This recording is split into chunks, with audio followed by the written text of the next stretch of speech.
Hello everyone, कैसे हैं आप सभी। उम्मीद करती हूँ कि आप सभी बहुत अच्छे होंगे।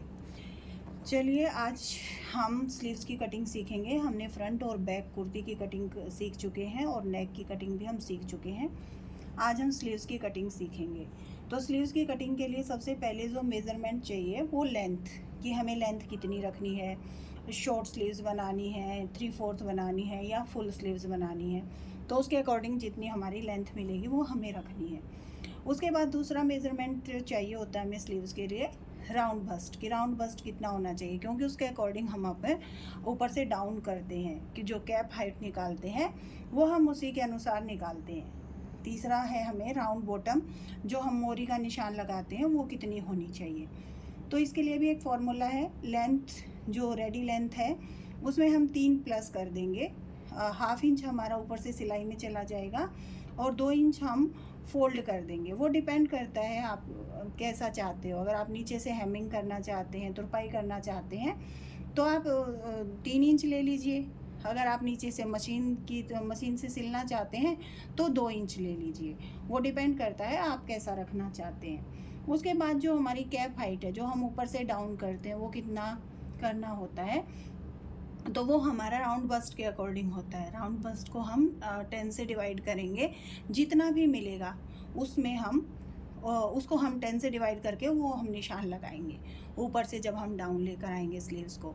अगर हम स्लीव्स को इसके अकॉर्डिंग डाउन नहीं रखेंगे तो हमारी स्लीव्स में सिलवट आ जाती है और वो प्रॉब्लम हमें हमेशा मिलती है। तो इसी को सॉल्व करने के लिए यहाँ पर ये फॉर्मूला है कि जो कैप हाइट है, अगर आपकी मान लीजिए आपका राउंड बस 35 है, तो आप उसको 10 से डिवाइड करेंगे तो 3.5 आ जाएगा।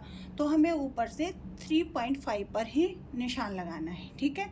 और दूसरी बात, अगर आपकी बस्ट साइज़ 40 से अबव है, 40 से ऊपर है, तो आपको 4.5 से ऊपर किसी भी हालात में नहीं जाना है। चाहे बस्ट साइज़ कितना भी हो, राउंड बस्ट कितना भी हो, लेकिन 4.5 से ऊपर नहीं जाएंगे, ठीक है। तो इस बात का हमें हमेशा ध्यान रखना है। तो चलिए अब हम स्लीव्स की कटिंग शुरू करते हैं। तो ये मैंने 4 फोल्ड करके कपड़ा लिया है। 4 फोल्ड है हमारे पास, ठीक है, जैसे हम स्लीव्स की कटिंग करते हैं। तो इसमें मैंने ये चौड़ाई कितनी रखी है, ये भी हमारे बस्ट के अकॉर्डिंग होता है कि हमें कितनी चौड़ाई रखनी है। जैसे हमारी 41 थी, तो हम उसको 4 से डिवाइड कर देंगे, तो हमारा एक हिस्सा मतलब 10 लेना है हमें। 10 या 10 से 1 इंच ऊपर, आधा इंच ऊपर, मतलब ऐसे हो सकता है, पॉइंट ऊपर कुछ हो सकता है, अदरवाइज़ हम उसको उतना ही रखेंगे। तो ये मैंने चौड़ाई जो ली है ये 10 इंच ली है। अब इसके ऊपर हम कटिंग करना सीखेंगे, ठीक है। तो ये राउंड बस्ट के अकॉर्डिंग हमने चौड़ाई लेनी है। किसी भी कितनी भी स्लीव्स हैं तो हमें उसके अकॉर्डिंग ही ये चौड़ाई रखनी है। हमेशा हम इसमें कंफ्यूज होते हैं कि हम चौड़ाई कितनी लें, या फिर हम जो भी कुर्ती होती है उसकी जो आर्मोल होती है तो उसको हम नाप लेते हैं, उस नाप के अकॉर्डिंग भी हम इसको बना सकते हैं, ठीक है। तो चलिए अब मैं बताती हूँ कि कुर्ती की स्लीव्स की कटिंग हमें कैसे करनी है। सबसे पहले हम लेंथ लेंगे। ये जैसे 3/4 स्लीव्स हैं, तो इसमें मैंने 17 इंच लिया है, जिसमें हमारा मैं यहाँ पर 2 इंच उसका रखूँगी हेमिंग के लिए, ठीक है। 2 इंच पे निशान लगा दिया यहाँ पर मैंने, तो एक हम यहाँ पे 2 इंच पे निशान लगा देंगे। ऐसे ही आपको भी लगाना है, ठीक है। उसके बाद यहाँ पे जो मेरी मोरी है वो 6 इंच है, यानी कि 12 है राउंड में, तो मैं यहाँ पर 6 पे निशान लगाऊंगी, ठीक है। और 1 इंच में यहाँ पर मार्जिन ले लूँगी। 1 ले लीजिए, 1.5 ले लीजिए, 1.5 से ज़्यादा मत लीजिए, ठीक है। उसके बाद अब हमें 41 है हमारा राउंड बस, तो हम यहाँ पे डाउन आएंगे 4.1। यहाँ पे हमें 4 से एक लाइन ऊपर हम यहाँ पर डाउन आएंगे, ठीक है। यहाँ पर भी हम निशान लगा लेते हैं 4.4 से 1.1, ठीक है। अब हम इस पे एक सीधी लाइन बना लेते हैं। कंफ्यूज नहीं होना है, ध्यान से देखना है, ठीक है। यहाँ पर हमने एक निशान लगा लिया। अब हम यहाँ पे अपनी कटिंग करेंगे।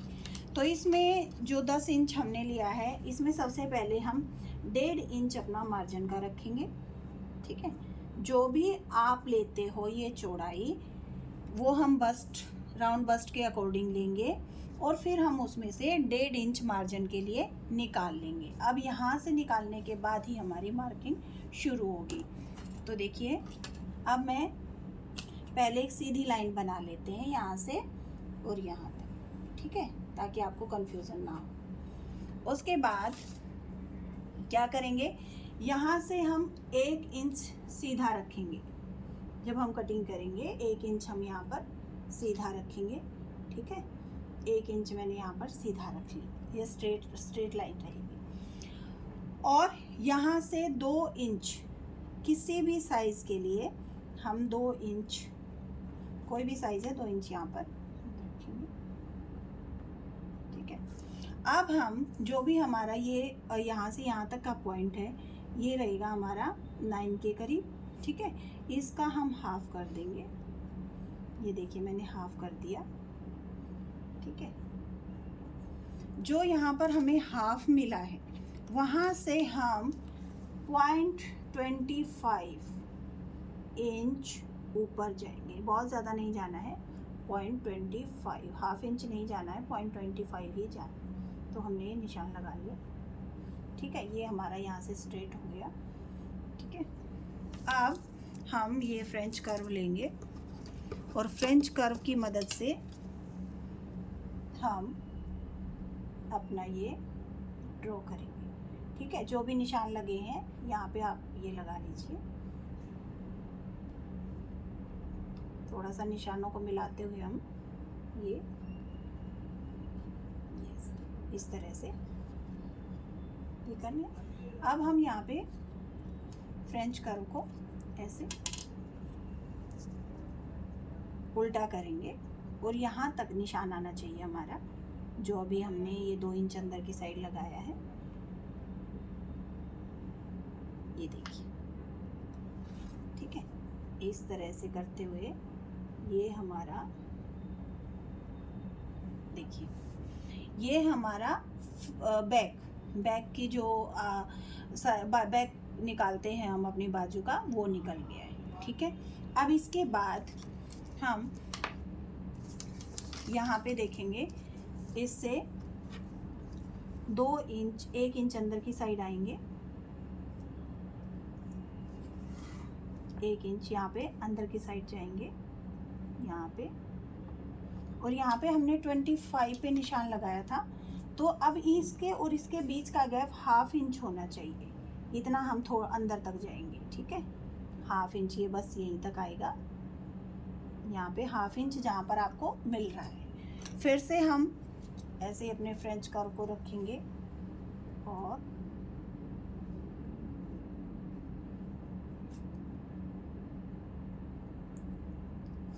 यहाँ से गोलाई देते हुए हाफ, जो हमारा हाफ इंच आया है, ठीक है।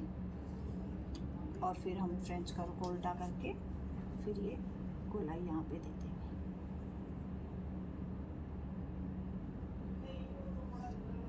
ठीक है। ये हो गया हमारा, ये देखिए ये हमारा जो बैक साइड का आर्मोल है और ये हमारा फ्रंट साइड का आर्मोल है। तो आपको ये ध्यान रखना है कि दोनों आर्मोल की कटिंग एक साथ, एक बार जो बैक पार्ट है उसके साथ हम कटिंग कर सकते हैं, ठीक है। फिर हमें अगले हिस्से को अलग करके ही कटिंग करनी है, इस बात का हमें ध्यान रखना है। अब देखिए, अब हम इन सभी निशान को आपस में मिला देंगे और उसके बाद मैं आपको कटिंग करना बताती हूँ।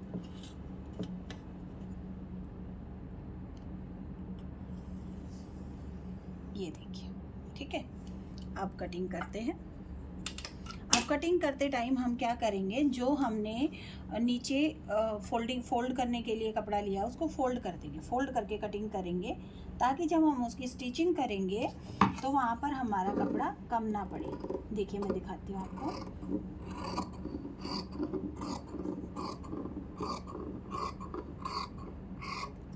ठीक है। इस तरह से हमने कटिंग कर दी। तो ये देखो, जब हम इसको, ये यहाँ से ऐसे बन गया है, जब हम इसको फोल्ड करेंगे तो कपड़ा कम नहीं पड़ेगा, वो बहुत इजीली, बहुत आसानी से हमारा फोल्ड हो जाएगा। अब देखिए, अब इसके बाद मैं आपको सबसे पहले हम जो हमारा बैक पार्ट है उसकी कटिंग करेंगे।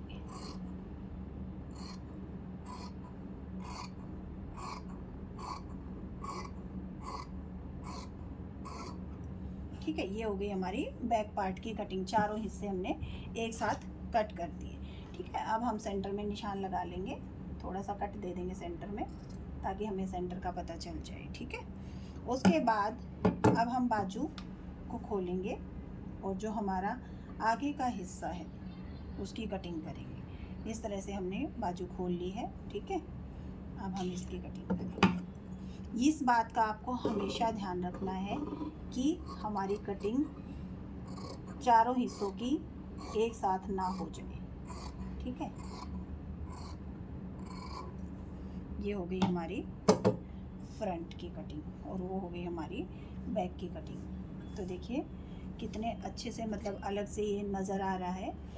तो इस तरह से हम ये हमारा फ्रेंच कर्व का यूज़ करते हुए और प्रॉपर मार्किंग करते हुए, प्रॉपर मार्किंग के साथ हम अपनी आर्मोल की जो इसकी आर्मोल है, बाजू की आर्मोल है, बाजू की कटिंग हम कर सकते हैं। तो आपको इस बात का ध्यान रखना है। अगर कहीं समझ नहीं आए, कहीं भी आपको लगे कि ये यहाँ पर कैसे बता दिया गया है, तो आप कमेंट करके भी पूछ सकते हैं। उम्मीद करती हूँ कि आपको जो मैं सिखा रही हूँ, सिखाने की कोशिश कर रही हूँ, वो आपको बहुत अच्छे से समझ आ रहा होगा और आप अपना जो भी आप कुर्ती सिलना चाहते हो सिल पा रहे होंगे। ठीक है, तो जो नए भी हैं, जो नए से सीखना चाहते हैं, वो भी सीख सकते हैं, क्योंकि मैं बहुत ही कोशिश करती हूँ कि बहुत ही आसान तरीके से बताऊँ। तो आप इस तरह से अपनी कुर्ती कटिंग कर सकते हो। उम्मीद करती हूँ कि आपको वीडियो पसंद आ रही होंगी और धन्यवाद सभी को।